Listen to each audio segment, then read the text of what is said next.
स्वागत है आप सभी का प्रिंसी की पाठशाला में। तो आज हम एक नई सीरीज़ स्टार्ट करने वाले हैं जिसका नाम है यूपी टेट 2026 सीडीपी यानी कि बाल विकास के लिए हम सीरीज़ शुरू करने वाले हैं जो कि प्रीवियस ईयर क्वेश्चंस पर आधारित है। तो आज उसकी क्लास नंबर 1 है। ठीक है, बढ़ते हैं पहले क्वेश्चन की तरफ। तो हमारा पहला क्वेश्चन क्या हो जाएगा?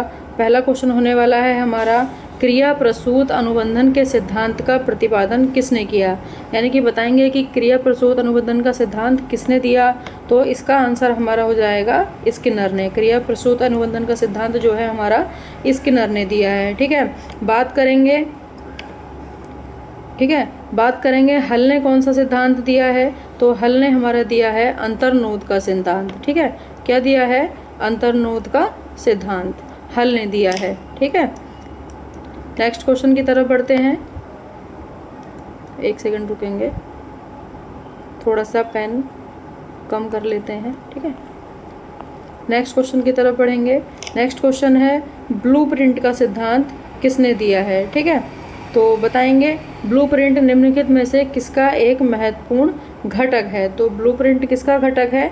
तो आंसर हो जाएगा हमारा परीक्षा निर्माण, यानी कि ब्लूप्रिंट जो है हमारा परीक्षा निर्माण का एक घटक है। ठीक है, इसका अर्थ क्या होता है? एक प्रारूप तैयार करना। ठीक है, ब्लूप्रिंट तैयार करना, ब्लूप्रिंट पर आधारित प्रश्न तैयार करना यानी कि क्वेश्चन तैयार करना। ठीक है, उसके बाद फिर जो आंसर की मिलेगी उसके लिए नंबर लिखना, यही सब इसका काम होता है। ठीक है, बढ़ते हैं नेक्स्ट क्वेश्चन की तरफ। अगला क्वेश्चन है हमारा, पूर्व अनुभव के आधार पर संवेदना को अर्थ प्रदान करना कहलाता है। पूर्व अनुभव के आधार पर यानी कि पुराने अनुभव के आधार पर संवेदना को अर्थ प्रदान करना क्या कहलाएगा?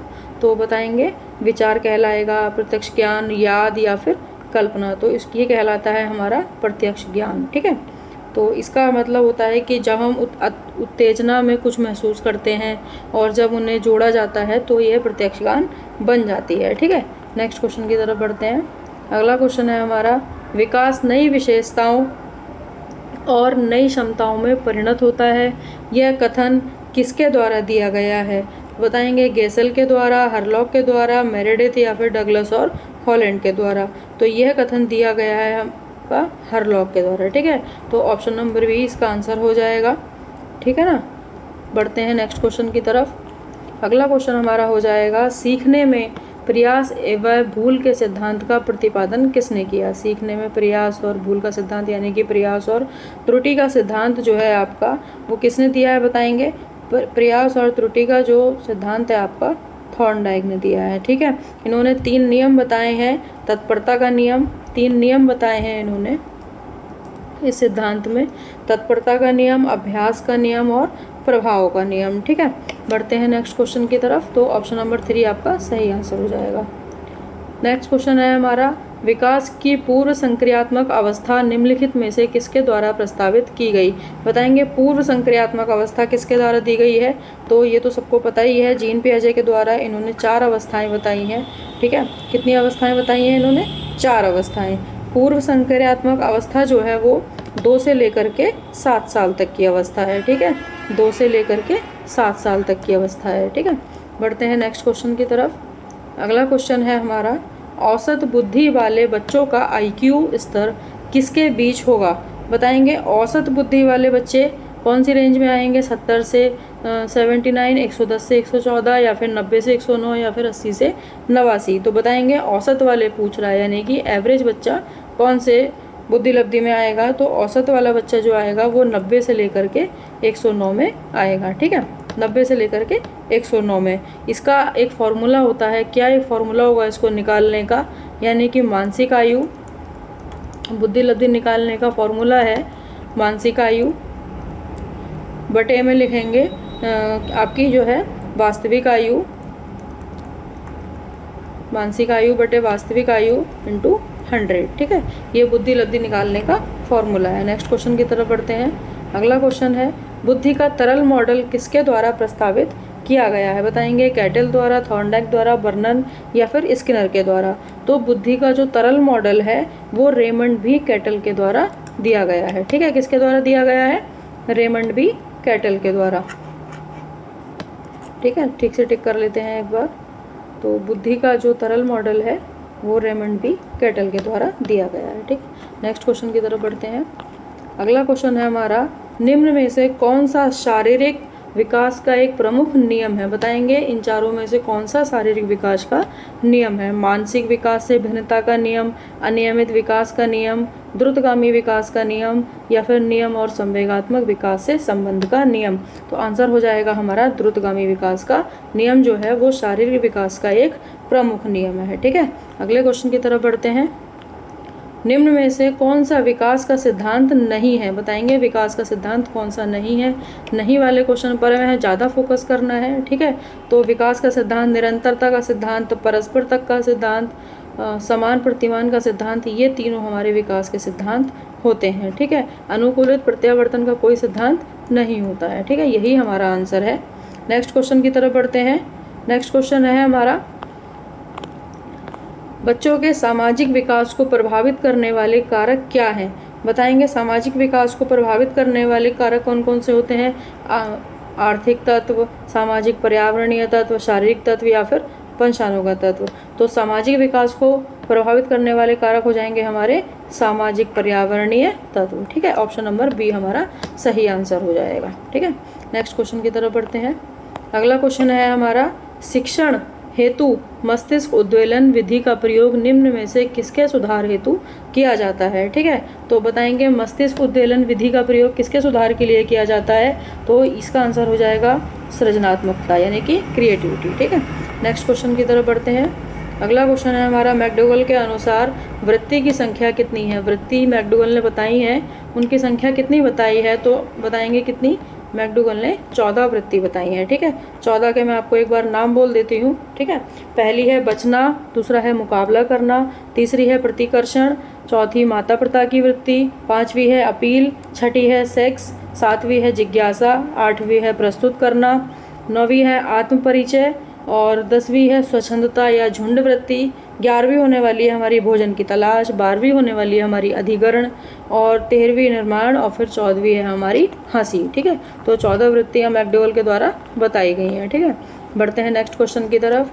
नेक्स्ट क्वेश्चन है हमारा, मौलिकता, लचीलापन और प्रवाह निम्नलिखित में से किसके घटक हैं?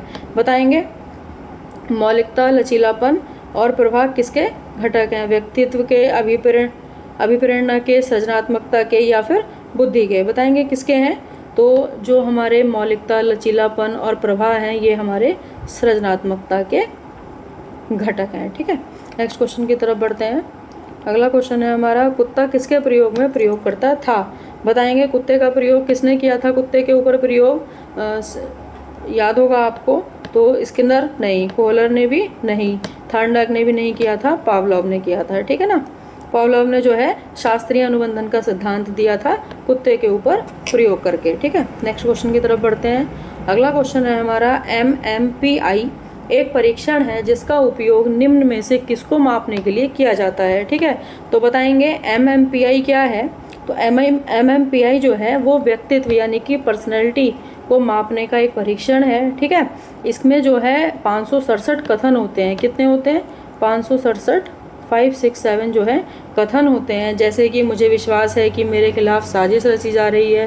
ठीक है, ऐसे वाले क्वेश्चंस के आंसर सत्य, असत्य या कह नहीं सकते में होते हैं, तो ये पर्सनैलिटी को मापते हैं। ठीक है, इस टेस्ट के द्वारा। नेक्स्ट क्वेश्चन की तरफ बढ़ते हैं। अगला क्वेश्चन है, निम्नलिखित में से कौन सा अधिगम के लिए सबसे आवश्यक है? बताएंगे अधिगम के लिए कौन सा सबसे आवश्यक है? आप कैसे सबसे पहले सीख सकते हैं? अभिप्रेरणा के द्वारा नहीं, मार्गदर्शन के द्वारा नहीं, परिपक्वता यानी कि मैच्योरिटी के द्वारा नहीं। जब तक आपके अंदर इंटरेस्ट नहीं होगा सीखने का तब तक आप कैसे सीख सकते हैं, है ना? तो सबसे ज़रूरी क्या है? इंटरेस्ट यानी कि रुचि। आपके अंदर पहले रुचि होनी चाहिए, उसके बाद ही आप सीख सकते हैं। ठीक है, अगले क्वेश्चन की तरफ बढ़ते हैं। अगला क्वेश्चन है हमारा, शैशव काल की अवधि होती है। बताएंगे शैशव काल की अवधि कितनी होती है? शैशव काल की अवधि बताएंगे। ठीक है, तो कितनी होगी? 12 से 18 वर्ष, 15 वर्ष तक, जन्म से 6 वर्ष, या फिर जन्म से 2 वर्ष तक। ठीक है, ये तो सभी को पता है, जन्म से 2 वर्ष तक। ठीक है, अगले क्वेश्चन की तरफ बढ़ते हैं। अगला क्वेश्चन है, अपने प्रयोग के माध्यम से कोहलर यह सिद्ध करना चाहते थे कि, बताएंगे कोहलर ने क्या सिद्ध किया? कि पूर्ण स्थिति की अवधारणा है, मानव शिक्षा उद्देश्यपूर्ण है, जानवरों में इंसानों से बेहतर होता है, एक स्वतंत्र गतिविधि है, नहीं। कोहलर क्या सिद्ध करना चाहते थे कि पूर्ण स्थिति की अवधारणा है, ठीक है। नेक्स्ट क्वेश्चन से पढ़ेंगे। अगला क्वेश्चन है हमारा, पाठ योजना की 5 पदीय प्रणाली किसने प्रतिपादित की? बताएंगे। लेसन प्लान जो है आपका किसने बताया? लेसन प्लान की जो 5 पदीय प्रणाली है वो किसने दी आपकी, ठीक है, बताएंगे। तो इसका आंसर हो जाएगा हमारा हार्वर्ड। इनका पूरा नाम था JF हार्वर्ड, ठीक है। अगले क्वेश्चन की तरफ बढ़ते हैं। अगला क्वेश्चन क्या होने वाला है हमारा, ग्रंथियों के आधार पर विभिन्न प्रकार के व्यक्तियों का वर्णन किसने किया? बताएंगे। ग्रंथियों के आधार पर विभिन्न प्रकार के व्यक्तियों का वर्णन किसने किया? क्रैशमर ने, जुंग ने, कैनन ने या फिर स्प्रोन ने? तो आंसर हो जाएगा हमारा कैनन, ठीक है। ग्रंथियों के आधार पर व्यक्तियों का वर्णन। अगले क्वेश्चन की तरफ बढ़ते हैं। अगला क्वेश्चन होने वाला है हमारा, सृजनात्मकता मौलिक परिणामों को अभिव्यक्त करने की मानसिक प्रक्रिया है। यह कथन किसका है? देखिए, यूपी टेट के लिए आपको कथन रटने ही पड़ेंगे और दूसरा कोई ऑप्शन नहीं है, ठीक है। तो जितने भी कथन आपके बनते हैं उसकी एक हम स्पेशल क्लास लगा देंगे, वो आपको याद करने ही पड़ेंगे, ठीक है। तो ये वाला कथन जो है, सृजनात्मकता मौलिक परिणामों को अभिव्यक्त करने की मानसिक प्रक्रिया है, यह क्रो एंड क्रो का कथन है, ठीक है। बढ़ते हैं नेक्स्ट क्वेश्चन की तरफ। अगला क्वेश्चन है हमारा, BF स्किनर के अनुसार बच्चों में भाषा का विकास होता है। बताएंगे बच्चों में भाषा का विकास कैसे होता है? जन्मजात क्षमता के परिणाम के अनुसार, व्याकरण में प्रशिक्षण के परिणाम के रूप में, अनुकरण और पुनर्वलन के परिणाम के रूप में, या फिर परिपक्वता के परिणाम के रूप में? तो हमारा आंसर हो जाएगा अनुकरण और पुनर्वलन के परिणाम के रूप में, ठीक है। अगले क्वेश्चन की तरफ बढ़ते हैं।